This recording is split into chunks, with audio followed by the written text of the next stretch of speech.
Bismillahirrahmanirrahim. Assalamu alaikum second year. I hope you all are fine. Today we are going to discuss about the chemical coordination. Before starting this topic, एक topic छोटा सा हमारा पीछे रह गया था, ठीक है. आज हम पहले उसको थोड़ा सा डिस्कस करके फिर हम लोग केमिकल कोऑर्डिनेशन की तरफ आएंगे. तो जो पीछे टॉपिक रह गया था वो क्या है, that is effect of drugs and on coordination. उसने कहा कि ड्रग्स के जो हैं वो कोऑर्डिनेशन पर क्या इफ़ेक्ट्स होते हैं. तो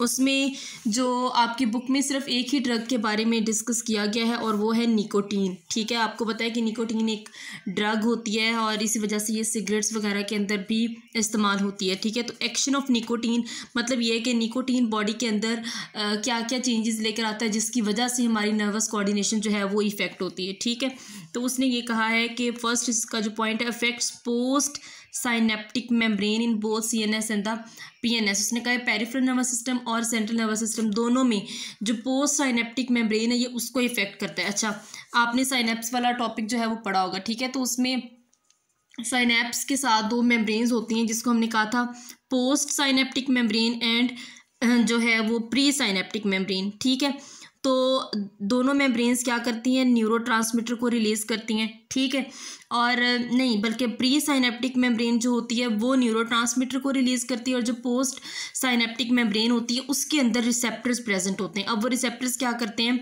वो न्यूरोट्रांसमीटर को अपने साथ बाइंड करते हैं और फिर वो न्यूरोट्रांसमीटर क्या करते हैं कि नर्व इम्पल्स को जो है वो जनरेट करते हैं. ठीक है, तो उसने कहा है कि mimics the action of acetyl choline on nicotine receptors. उसने ये कहा है कि जिस तरह से एसिटाइल कोलिन करता है उसी तरह से जो है ये निकोटीन भी करता है. ठीक हो गया. अब उसने ये कहा कि अगर जिस तरह के इफ़ेक्ट्स मतलब कि एसिटाइल कोलिन के हैं उसी तरह से निकोटीन के भी होते हैं. ठीक है, तो होगा क्या कि मैंने आपको ये बताया कि प्री साइनेप्टिक मेम्ब्रेन न्यूरोट्रांसमीटर को रिलीज़ करेगी और पोस्ट साइनेप्टिक मेम्ब्रेन जो है वो न्यूरोट्रांसमीटर उसके पास होते हैं रिसेप्टर्स जो कि बाइंड करेगी न्यूरोट्रांसमीटर को और नर्व इम्पल्स को जनरेट कर देगी. अब जो पोस्ट साइनेप्टिक मेम्ब्रेन है मैंने कहा कि उसके पास होते हैं रिसेप्टर. तो दो तरह के जो है वो रिसेप्टर्स को वो अपने साथ अटैच कर सकती है. एक तो निकोटिनिक रिसेप्टर्स होते हैं और एक और होता है मस्करीन रिसेप्टर्स. ठीक है, तो उसमें आपको जाने की जरूरत नहीं. अगर वो निकोटिनिक रिसेप्टर को अपने साथ बाइंड कर लेती है तो क्या होता है, तो मतलब बॉडी के अंदर किस तरह की नर्व इम्पल्स जनरेट होती है और उस नर्व इम्पल्स के जनरेट होने की वजह से किस तरह के बॉडी के अंदर इफेक्ट्स आते हैं. ठीक है, तो ऊपर ये जो लाइन लिखी हुई है ना, mimics the action of acetyl choline. तो एसिटाइल जो कोलिन होती है वो भी केमिकल और वो नर्व इम्पल्स को स्टिमुलेट करता है. मतलब ये है कि नर्व इम्पल्स को ज़्यादा डिस्चार्ज करता है और हमने ये पहले ही पढ़ लिया है कि ज़्यादा डिस्चार्ज नर्व इम्पल्स का होना ये नुकसानदेह हो सकता है, डिजीज़ कॉजिंग हो सकता है. ठीक है, तो उसने ये कहा है कि अगर वो निकोटीन रिसेप्टर को अपने साथ बाइंड कर लेती है तो वो डेफिनेटली नर्व इम्पल्स तो जनरेट करेगा. कि इसकी मैं बात करी पोस्ट साइनेप्टिक मेम्ब्रेन की. ठीक है, तो लेकिन उसके इफेक्ट्स क्या होंगे, increases heart beat, blood pressure और डाइजेस्टिव ट्रैक्ट की मोबिलिटी. उसके अलावा निकोटीन में induce vomiting and diarrhoea and even may cause water retention relations by kidney. मतलब इसका ये है कि हमने ह्यूमोस्टेसिस वाले चैप्टर में पढ़ा था कि किडनी किस तरह से वाटर को रिटेन रखती है. जब बॉडी के अंदर जो है वाटर की कमी हो जाए तो वो क्या करती है, यूरिन के अंदर जब यूरिन बन रहा होता है जब नेफ्रॉन के अंदर, तो वहाँ से वो वाटर को रीअब्जॉर्ब कर लेती है इनटू द ब्लड. तो इससे क्या होता है कि वाटर रिटेन हो जाता है. तो निकोटीन के ये इफ़ेक्ट्स होते हैं. ठीक है, नेक्स्ट जो हमने स्टार्ट करनी है वो है केमिकल कोऑर्डिनेशन. ठीक है, तो उसमें जो केमिकल कोऑर्डिनेशन सबसे पहले केमिकल मतलब इस जैसे हमने नर्वस कोऑर्डिनेशन के अंदर देखा था कि इलेक्ट्रिकल सिग्नल्स होते हैं in the form of nerve impulse जो कि बॉडी के एक हिस्से से लेकर दूसरे हिस्से तक जाते हैं और मैसेज को ट्रांसफ़र करते हैं. ठीक है, तो in the chemical coordination chemicals are use for coordination. Chemicals use होते हैं कोऑर्डिनेशन के लिए. केमिकल्स क्या होते हैं, ब्लड के ज़रिए से बॉडी के एक हिस्से से दूसरे हिस्से तक जाते हैं और वहाँ पर मैसेजेस को कन्वे करते हैं. ठीक हो गया. तो इसमें दो तरह के सिस्टम होते हैं, एक होता है एक्सोक्राइन सिस्टम और एक होता है एंडोक्राइन सिस्टम.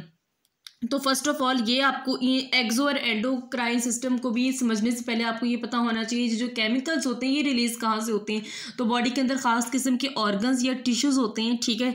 ये याद रखना है कि टिश्यूज़ या ऑर्गन्स यही दो चीज़ें होंगी जो कि केमिकल्स को सिक्रीट करते हैं। समझ लगी इस बात की। बॉडी के अंदर जो है वो ख़ास किस्म के टिश्यूज़ और ऑर्गन्स होते हैं जो कि केमिकल्स को सिक्रीट करते हैं, ठीक है। उन टिश्यूज़ या ऑर्गन्स को बोलते हैं ग्लैंड्स, ठीक हो गया। तो आगे इन ग्लैंड्स की बेसिस पर जो है या मतलब जिस तरह की ये सिक्रीशन करते हैं उस बेसिस पर दो तरह के सिस्टम होते हैं, endocrine system and exocrine system. उसने ये कहा कि अगर तो ग्लैंड्स जो अपनी सिक्रीशन है वो किसी ट्यूब के अंदर किसी नाली के अंदर करेगा तो हम उसको कहेंगे एक्सोक्राइन। अगर वो किसी डायरेक्ट ब्लड के अंदर वो अपनी सिक्रीशन को सिक्रीट करेगा तो उसको हम कहेंगे एंडोक्राइन। समझ लगी इस बात की। मतलब ये होता है कि जैसे ब्लड जो है वो कैपिलरीज के अंदर और वेन्स के अंदर इस तरह से मूव होता है, ठीक है, लेकिन जो फ्लूइड होता है वो सारी बॉडी के अंदर ही प्रेजेंट होता है। इसी तरह से अगर तो वो अपनी सिक्रीशन डायरेक्ट ब्लड के अंदर जो है वो जो बॉडी के अंदर घूम रहा है, ठीक है, उसके अंदर वो सिक्रीट कर दे तो वो होगा एंडोक्राइन सिस्टम। और अगर वो ग्लैंड्स अपनी सिक्रीशन या अपने केमिकल्स जो हैं वो ट्यूब्स के अंदर सिक्रीट करें तो हम उसको कहते हैं एक्सोक्राइन। समझ लगी इस बात की। तो हम सबसे पहले एंडोक्राइन सिस्टम को डिस्कस करेंगे। कंसिस्ट ऑफ एंडोक्राइन ग्लैंड्स, ऐसे ग्लैंड्स पर कंसिस्ट करता है जो कि अपनी सिक्रीशंस को ब्लड के अंदर सिक्रीट करते हैं, ठीक है। डक्टलेस ग्लैंड, डक्ट का मतलब होता है ट्यूब, बड़ी बड़ी जो ट्यूब्स होती हैं, ठीक है। तो उसने यही कहा है कि डक्टलेस ग्लैंड्स, ऐसे ग्लैंड्स जिनके अंदर डक्ट्स नहीं होती, डायरेक्ट ब्लड के अंदर अपनी सिक्रीशंस को सिक्रीट करते हैं। सीक्रेट्स हार्मोन्स, हार्मोन्स को सीक्रेट करते हैं। हार्मोन्स वही ऐसे केमिकल्स जो कि कोऑर्डिनेशन का काम करते हैं। And 20 endocrine glands in different body parts. उसने कहा है कि हमारी पूरी बॉडी के अंदर डिफरेंट बॉडी पार्ट्स के अंदर 20 किस्म के टोटल ग्लैंड्स पाए जाते हैं, ठीक है। हॉर्मोन्स, हॉर्मोन्स क्या होता है? हॉर्मोन्स एक ग्रीक वर्ड है जिसका मतलब होता है एक्साइटमेंट या सेटिंग इन मोशन। समझ लगी इस बात की। सेटिंग इन मोशन मतलब हरकत में रहना, एक्साइटमेंट में, जज्बात में, इमोशंस, मतलब ऐसी चीज़ों को कंट्रोल करते हैं ये, ठीक है। इसकी वजह से या तो हमारी बॉडी के अंदर इमोशंस ज़्यादा हो सकते हैं, इसकी कमी या ज़्यादती की वजह से बॉडी के अंदर इमोशंस कम हो सकते हैं, या बॉडी के सेकेंडरी करैक्टर्स जो होते हैं हमारी, जैसे ये हेयर ग्रोथ ऑन फेस और इस तरह के जो कैरेक्टर्स होते हैं इनको हम कहते हैं ये सेकेंडरी करैक्टर्स हैं, ठीक है। इस तरह की चेंजेस जो बॉडी के अंदर आती हैं वो हार्मोन्स की वजह से ही आती हैं। हार्मोन्स की कमी भी नुकसानदेह है और ज़्यादा जब हो जाए तब भी नुकसानदेह होता है। इस वजह से एक बैलेंस चाहिए होता है, ठीक है। तो फर्स्ट ऑफ ऑल हार्मोन्स की ये कैरेक्टरिस्टिक्स है कि हार्मोन्स क्या होते हैं। दीज आर ऑर्गेनिक कंपाउंड्स, ये ऑर्गेनिक कंपाउंड्स होते हैं ऑफ वेरी स्ट्रक्चरल कम्प्लेक्सिटी। और स्ट्रक्चर को अगर हम लोग इसके देखें तो कॉम्प्लेक्स स्ट्रक्चर्स होते हैं, डेफिनेटली कॉम्प्लेक्स होंगे। अगर ये ऑर्गेनिक कंपाउंड्स हैं तो डेफिनेटली इनके अंदर कॉम्प्लेक्सिटी तो होगी। They are poured directly and are transported to blood to the respective target tissues. वही बात कि ये डायरेक्टली ब्लड के अंदर जो है वो ट्रांसपोर्ट या सिक्रीट किए जाते हैं और उस हिस्से तक जाते हैं जहाँ पर ज़रूरत होती है मैसेज को लेकर, ठीक है, जो कि जो हिस्सा एज ए फैक्टर काम करता है उस हिस्से तक ये जो है वो ट्रांसपोर्ट किए जाते हैं। The hormones effect the target cells. Hormones क्या करते हैं? टारगेट सेल को इफेक्ट करते हैं ताकि वो रिस्पॉन्स जनरेट कर सके। नेक्स्ट क्या है? They do not initiate new biochemical reactions. अच्छा हाँ, but produce their effects bye regulating enzymatic and the other chemical reactions already present. उसने ये कहा है कि जो हार्मोन्स होते हैं वो कभी भी कोई भी बायोकेमिकल रिएक्शन खुद से स्टार्ट नहीं करते। समझ लगी इस बात की। खुद से इन्होंने मतलब ये रिएक्शन के अंदर पार्टिसिपेट नहीं करेंगे, ये खुद से कभी भी रिएक्शन को स्टार्ट नहीं करेंगे, लेकिन रिएक्शंस को कंट्रोल करेंगे, रेगुलेट करेंगे। वो किस तरह से? आपको पता है कि जो रिएक्शंस होते हैं बायोकेमिकल रिएक्शंस वो सारे के सारे किसके ज़रिए से रेगुलेट होते हैं? एंजाइम्स के ज़रिए से रेगुलेट होते हैं। तो मे भी हो सकता है ना कि हार्मोन्स क्या करें, वो अगर वो किसी रिएक्शन को रेगुलेट करना चाह रहे हैं तो वो उस रिएक्शन के एंजाइम्स को कम या ज़्यादा कर दे ताकि खुद ब खुद रिएक्शन जो है वो रेगुलेट हो जाए। तो कभी भी खुद से ये इनिशिएट नहीं करते, रिएक्शन को स्टॉप नहीं करते, लेकिन ये रेगुलेट करते हैं उसके इंजाइम्स पर काम करके, ठीक है। दे मे ईदर स्टिमुलेट और इनहिबिट द फंक्शन।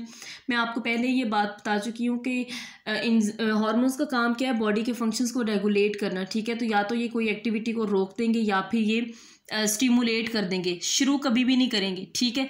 तो स्टिमुलेट कर सकते हैं, तो बढ़ा सकते हैं, कम कर सकते हैं, ठीक है। तो अपने जब हार्मोन्स के अंदर बाज़-औक़ात इस तरह भी होता है कि किसी हार्मोन की कमी की वजह से डिजीज़ भी हो सकती हैं, ठीक है। ज़्यादती की वजह से भी डिफरेंट डिजीज़ हो सकती है। जब हम बाकी ग्लैंड्स को डिस्कस करेंगे ना और उनके हार्मोन्स को डिस्कस करेंगे तो उसमें साथ साथ डिजीज़ भी लिखी हुई हैं कि इस हार्मोन के इंक्रीज़ होने से ये डिजीज़ हो जाएगी, इस हार्मोन के डिक्रीज़ होने से ये डिजीज़ हो जाएगी, ठीक है। हार्मोन्स में also control some long term changes, body के अंदर जो लॉन्ग टर्म चेंजेस होती हैं वही बात मैंने आपको बताई। जो हमारे सेकेंडरी करैक्टर्स होते हैं, मेल के अंदर जो सेकेंडरी करैक्टर्स होते हैं उनके जिस्म पर बाल और आवाज़ का भारी होना, और फीमेल के भी सेकेंडरी करैक्टर्स, ये लॉन्ग टर्म चेंजेस होती हैं, ये भी हार्मोन्स ही कंट्रोल करते हैं।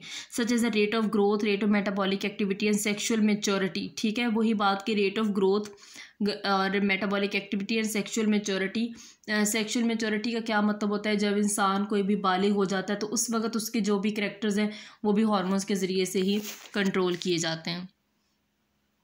Types chemically are of 4 types. अगर हम लोग केमिकल कंपोजिशन की बेसिस पर इसकी टाइप्स को डिस्कस करें तो दे आर ऑफ 4 टाइप्स, ठीक है।